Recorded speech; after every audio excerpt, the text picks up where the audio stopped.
She was humiliated the moment she entered the courtroom, wearing a wrinkled shirt, quiet eyes, and the posture of a lost office clerk. Name, title, purpose of appearance, the judge barked, while the prosecutor sneered. You think you're someone special. When Sarah stayed silent, the judge snapped again. I order you to speak louder. But just as the room was about to erupt in laughter, she tilted her head and whispered two words. Sapphire Echo 6. And in that moment, the entire courtroom fell dead silent. The silence wasn't just quiet, it was heavy, like the air had thickened.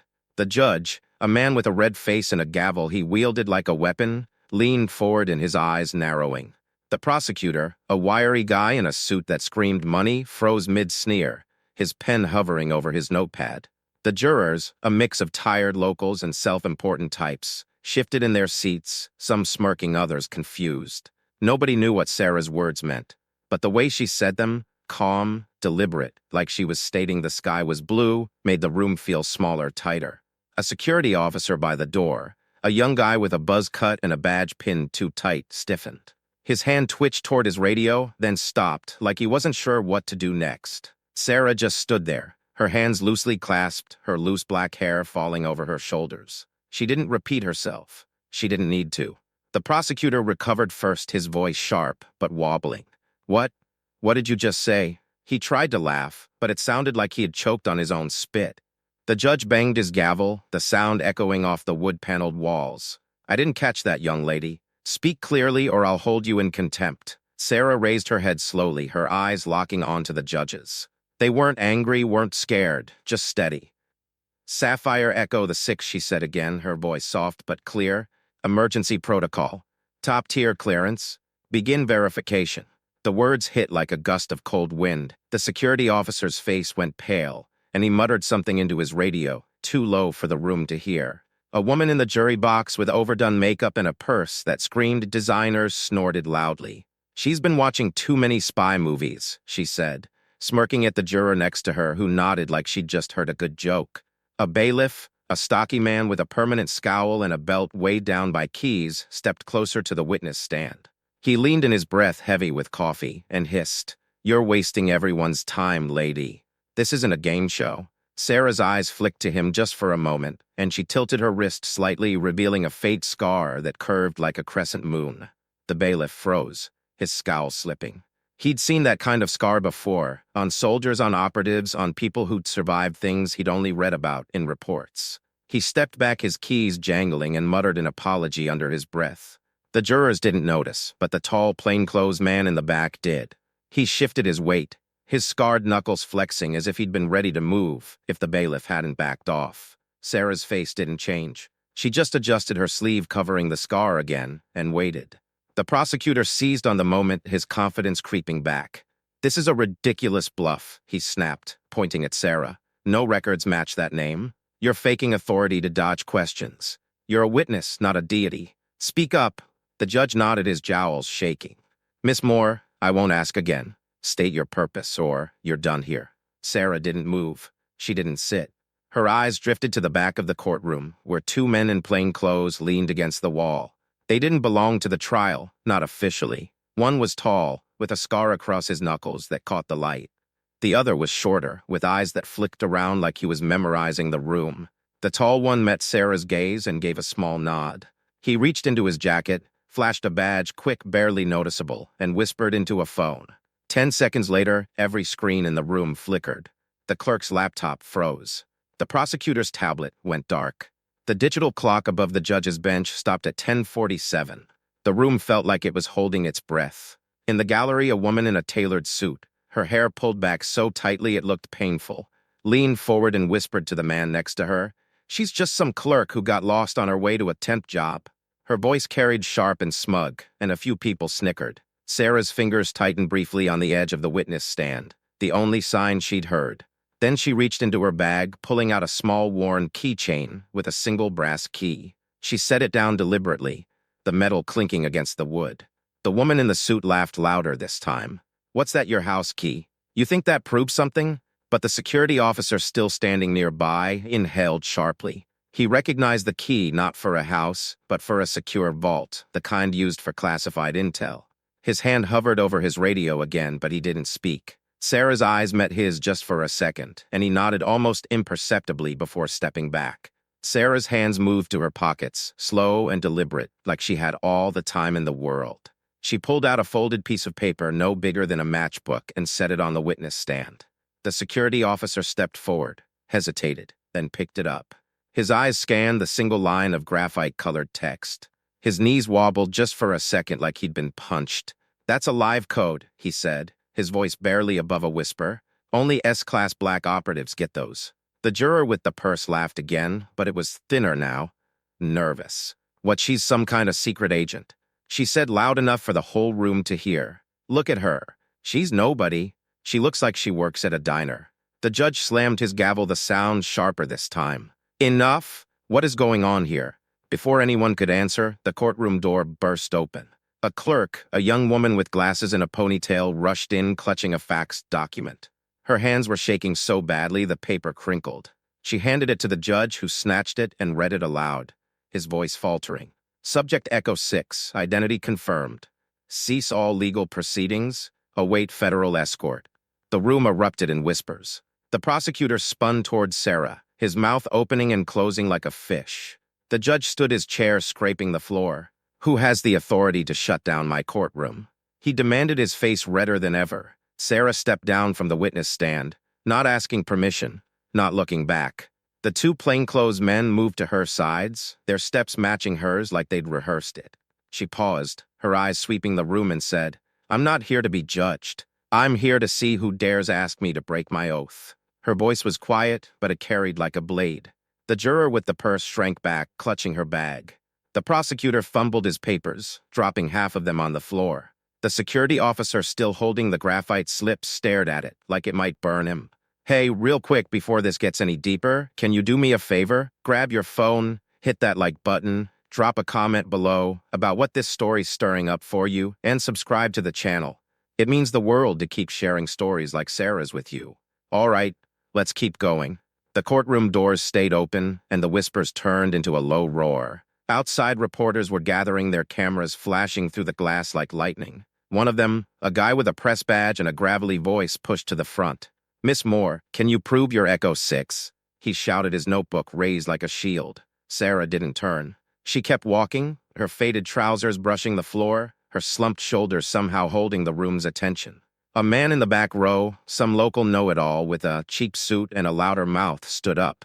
"She used to cook at a northern base," he yelled. "I saw her there years ago, slinging hash. Who are you to scare this entire courtroom?" Before Sarah could respond, a court stenographer, a wiry woman with glasses perched on her nose, stopped typing and stood. Her hands trembled as she pointed at Sarah. "I know you," she said, her voice loud enough to cut through the chaos. "You were at the base in 09, weren't you? Serving coffee? Cleaning tables? You can't fool us." The room buzzed, people nodding, feeding off her certainty. Sarah's hand paused on her bag, her fingers brushing the strap. She turned slightly, her eyes meeting the stenographer's. For a moment, she didn't speak.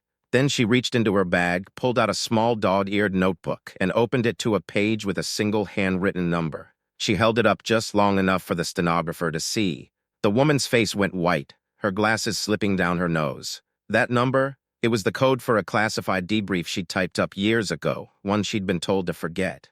She sat down hard, her hands fumbling with her keyboard, and didn't say another word. Sarah stopped.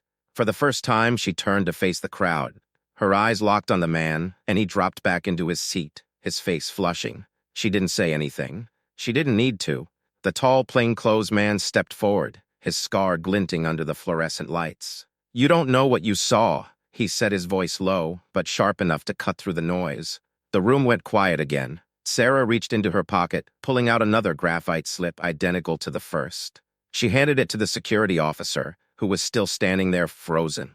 He read it, and this time he knelt. Not a bow, not a salute, just a slow drop to one knee. "It's real," he said, and his voice shaking. "It's her." The judge was still standing, his hands gripping the edge of his bench, like he might fall over. "This is my courtroom," he bellowed, but his voice sounded hollow now, like he was shouting into a void. The clerk, the one with the ponytail, was muttering to herself, flipping through a binder like she might find answers in it. The prosecutor, desperate to claw back control, pointed at Sarah again. "You're faking this," he said, his voice cracking. "You're no operative. You're just some woman who showed up and thought she could play games with us." A few jurors nodded, but their faces were uncertain, their eyes darting between Sarah and the plainclothes men. As Sarah stood there, a man in a crisp military uniform, his chest heavy with medals, pushed through the courtroom doors. He wasn't part of the trial, but his presence demanded attention. The crowd parted as he approached the stand, his boots clicking on the floor. "I served with her unit," he said, his voice steady but laced with something raw. "She carried intel through a war zone in 10. Lost half her team. Never broke." He pulled a folded photo from his pocket. A grainy image of a younger Sarah, her face smudged with dirt, standing beside a burned-out vehicle. He set it on the judge's bench, his hands steady. The judge glanced at it, then looked away, his face tightening. The room felt heavier, the air thick with the weight of what he had said. Sarah's eyes flicked to the photo, and for a split second her fingers twitched like she wanted to reach for it. Instead, she straightened her gaze, returning to the crowd, unyielding. Then the doors opened again. An older man walked in silver hair, dark glasses, a military cap tucked under his arm. The room didn't just go quiet, it felt like the air was sucked out. He moved slowly, his steps heavy but deliberate, like he carried the weight of decades. "I'm General Frank Alden," he said, his voice rough but steady. "ID 074CN. She's the only survivor who pulled me out during the East Siberia operation in 2011. He paused, his eyes finding Sarah's. "I thought she died 14 years ago." Sarah turned to him, her face softening for the first time. She nodded just once. "They erased my name so I could live," she said. The general bowed his head, a small gesture that hit the room like a thunderclap. The juror with the purse was whispering now, her hands clutching her bag like it might protect her. The prosecutor's face was gray, his hands shaking as he tried to gather his scattered papers. The judge sat down hard, his gavel forgotten. The general kept talking, his voice low but clear. "She was 20 years old, under fire, dragged me through 2 miles of snow after a chopper went down. Didn't say a word. Didn't stop, not even when she was bleeding." He looked at Sarah, and his voice broke just for a second. "I owe her my life." The room stayed silent, but it was a different kind of silence now, thick with shame, heavy with truth. Sarah didn't acknowledge the general's words. She didn't need to. She turned back to the courtroom, her eyes sweeping over the faces. Jurors, reporters, the clerk, the prosecutor. Nobody met her gaze. The security officer was still kneeling, the graphite slip clutched in his hand. The tall, plainclothes man leaned in and whispered something to Sarah. She nodded, then started walking toward the door again.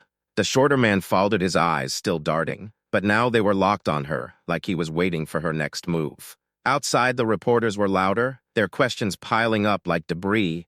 "Who is she? What's Echo 6? Why's the trial stopped?" Sarah didn't stop. She didn't look at them. But a woman in the crowd, a congressional staffer with a sharp blazer and sharper eyes, stepped forward.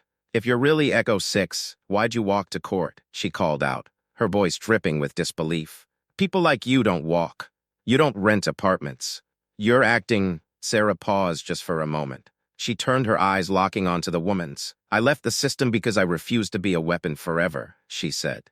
Her voice was quiet, but it carried like a warning. "But if you want to make me your courtroom spectacle, I only need to say one more word.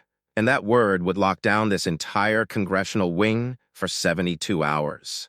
The staffer's face went pale. She stepped back, her heels clicking against the marble floor. Someone in the crowd whispered, "She's not bluffing." Sarah turned away, her steps steady, her hands loose at her sides. The plainclothes men stayed close, their presence like a wall. The reporters parted as she walked through, their cameras still flashing, but their questions quieter now, hesitant. The security officer followed, still holding the graphite slip, his face a mix of awe and fear. As Sarah reached the courthouse steps, a young intern barely out of college pushed through the crowd, holding up a phone like a trophy. "You're a fraud," he shouted, his voice cracking with bravado. "I looked you up. There's nothing on you. No record, no history, nothing."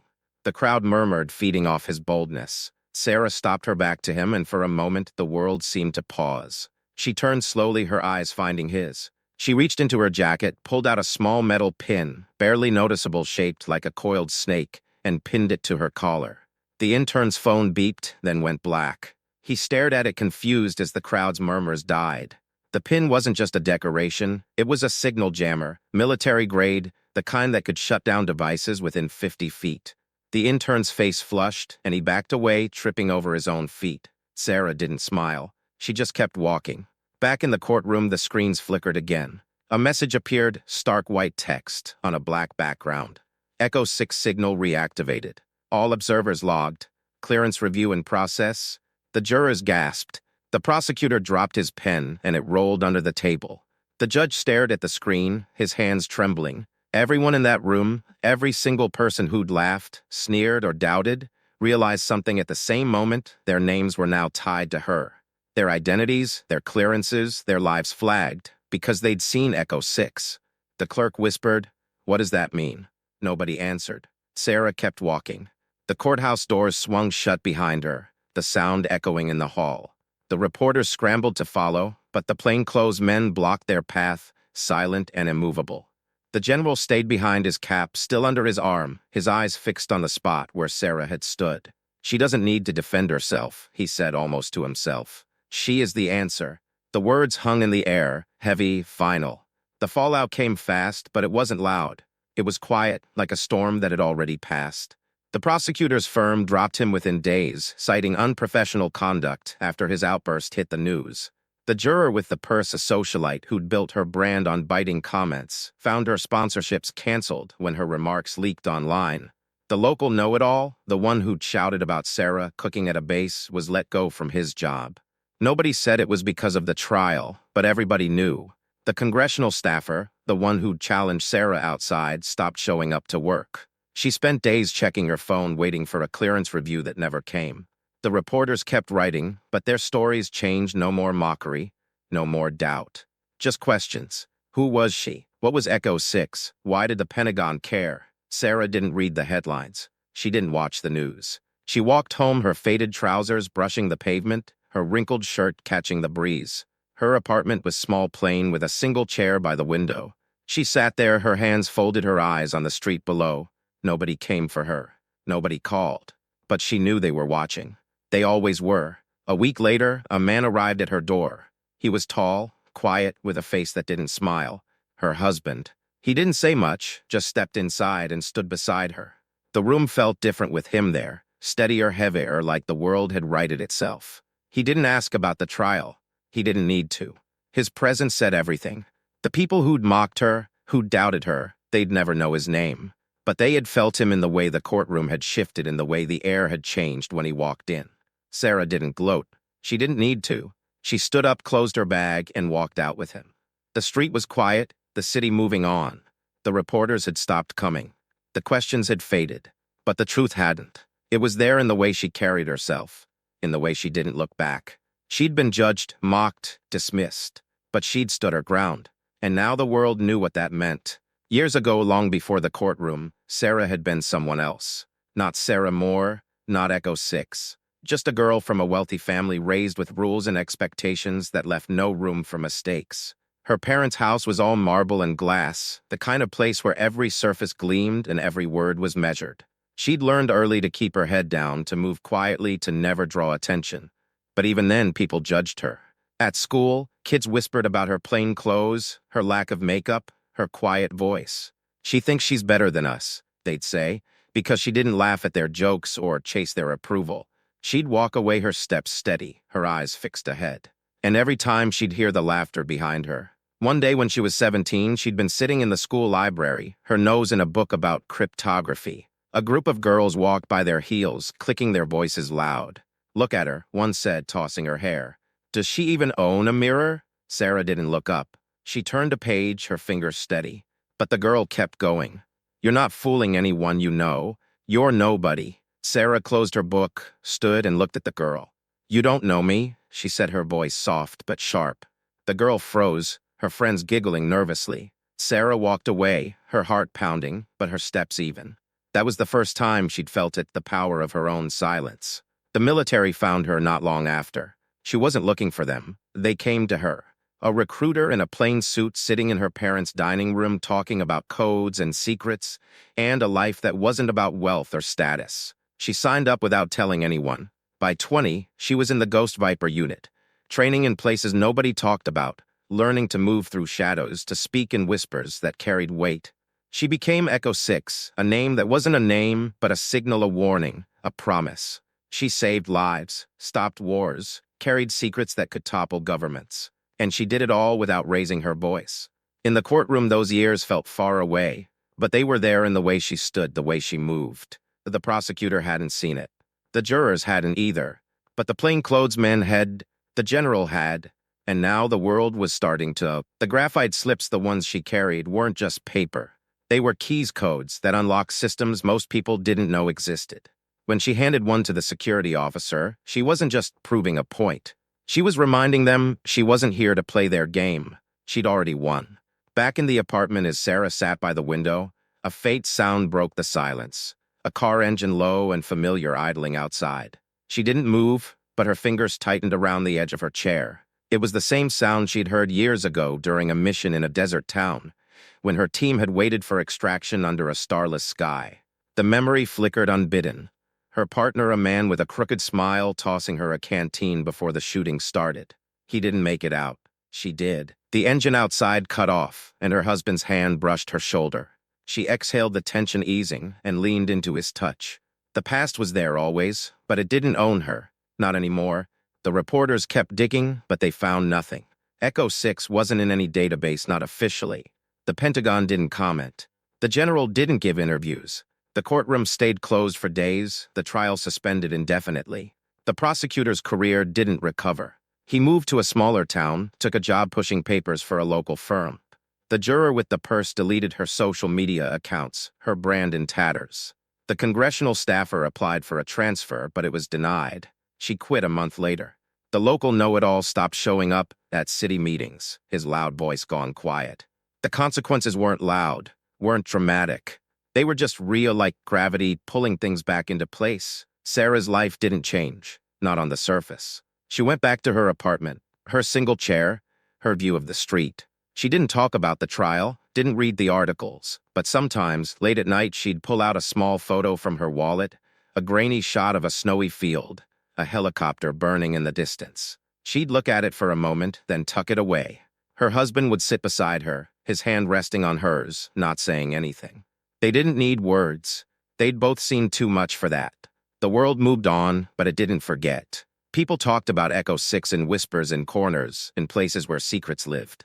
They didn't know her face, didn't know her story, but they knew her name, and that was enough. She'd walked into a courtroom, been mocked, been judged, been dismissed, and she'd walked out leaving silence in her wake. Not because she wanted to, but because she had to. Because that's who she was. This story is for the people who have been there, who felt the sting of judgment, the weight of being misunderstood. You know what it's like to walk into a room and feel the eyes, hear the whispers. You've carried that weight, stayed quiet, held your ground. You weren't wrong, you weren't alone. And you're not alone now. Where are you watching from? Leave a comment below and hit follow to walk with me through heartbreak, betrayal, and finally healing.